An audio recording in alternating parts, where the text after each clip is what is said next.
Welcome to Healing in Our DNA, where we explore the intersections of ancestral wisdom, modern science, and the radical possibilities of holistic healing.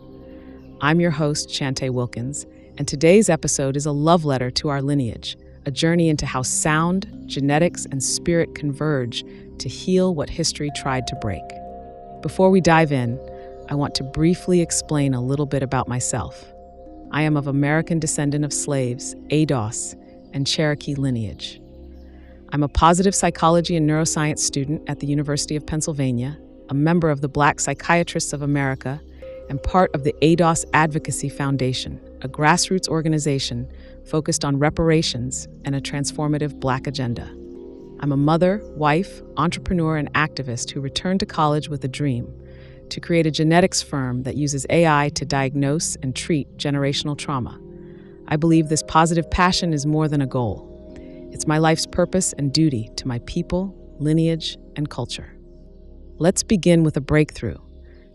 Recent studies from the University of Texas at Austin have revealed a revolutionary treatment for depression and anxiety using low-intensity focused ultrasound, a form of sound wave therapy that stimulates deep brain regions like the amygdala.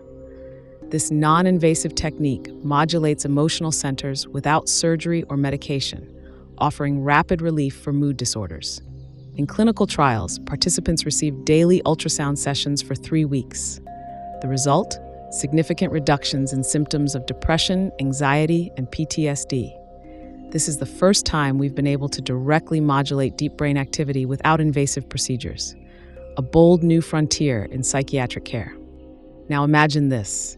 A genetics firm designed specifically to serve descendants of formerly enslaved African individuals.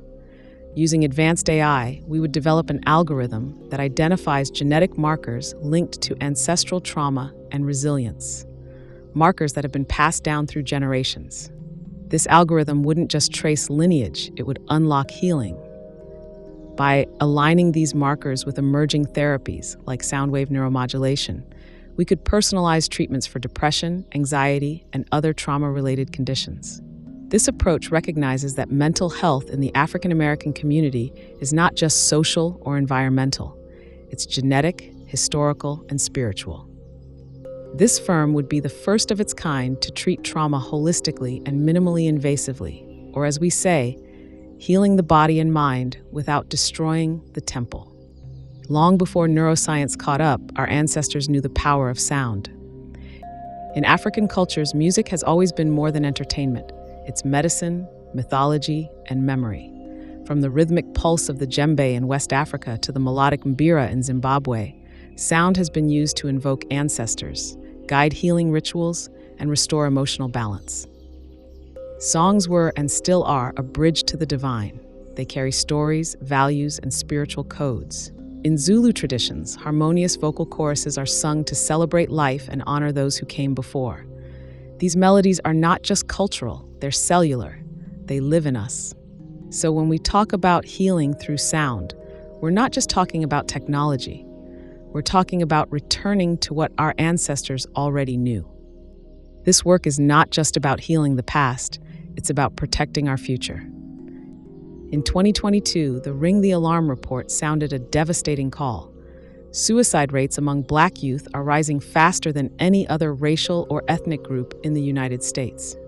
Between 2007 and 2017, the suicide death rate for Black youth nearly doubled, from 2.55 to 4.82 per 100,000. Even more alarming, Black children under 13 are twice as likely to die by suicide compared to their white peers. Among boys aged 5 to 11, Black males are significantly more likely to die by suicide than white males. Suicide attempts among Black adolescents rose by 73% between 1991 and 2017, while injuries from those attempts, especially among Black boys, rose by a staggering 122%. These numbers aren't just statistics, they're signals. They're cries for help.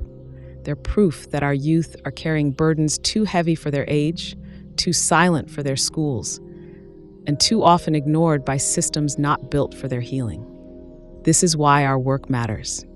Blending ancestral wisdom, creativity, and emerging technologies allows us to reimagine what wellness looks like for our community. it's a blueprint for transformation. By honoring our genetic inheritance and integrating it with sound-based therapies, we create a model of care that is culturally rooted, scientifically sound, and spiritually expansive.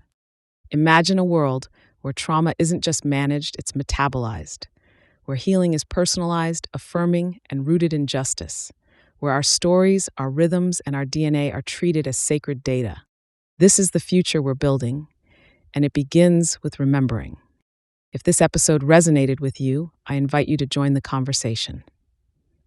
Subscribe to Healing in Our DNA, share this episode with your community, and let me know what ancestral wisdom or healing practices live in your lineage. You can leave a comment, send a voice note, or tag us on social media using #HealingInOurDNA. Your voice matters, your story matters, and together we can build a healing movement rooted in truth, rhythm, and radical love. In our next episode, where the topic will be epigenetics and inheritance, how trauma writes itself into our cells, we will explore how intergenerational trauma is encoded biologically and how resilience is too.